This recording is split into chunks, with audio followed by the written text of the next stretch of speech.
And if you're not ready for the first job, and I know a lot of people here are looking into internships, there are a lot of opportunities to do that. Don't count yourself short on that.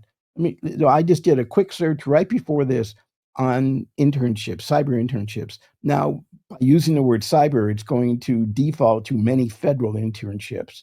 A lot of private sector internships don't necessarily use the word cyber, so you can do a different search. There's a lot out there. Just take a look at this page, and this was this morning. So don't think there aren't internships opportunities for you.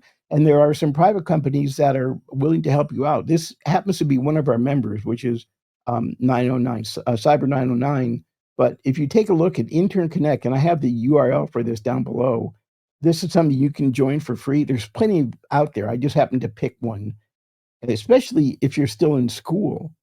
And there's incentives for you to see how many connections you can get, see how many interviews you can get, and there's incentives for employers to bring you in as interns as well. Internships are a great way to first see if this is a field you truly want to get into, and assuming it is, a good first step in the door to getting a lot of that work done. Now we're down to about 3 minutes left. I promised we would get on schedule, and I believe we are getting there. I am going to take a quick look though, and while I do that, I'm going to leave my contact information up here. I'm going to see if there's any questions that I missed because I was glancing at them and I'm pretty certain I missed them. Let's see, certifications, we talked about that. Thank you for the comments. So I'm going to go back to what habits or skills should I focus on if I someday want to be in a leadership role like yours? I'd say the very first habit is that priority list, revisit it every year and make sure that what you're doing is matching your life priorities.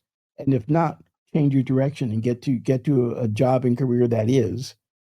The second is listen to people and respond to them appropriately.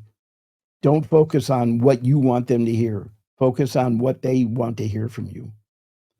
And the last question I see here, what skills or qualities do hiring managers look for in entry-level cybersecurity candidates? I'll leave you with just this one: critical thinking. It doesn't matter, in my opinion, if I'm doing hiring. Now, I don't represent every hiring manager, but if I'm doing hiring, it's nice if you have certifications.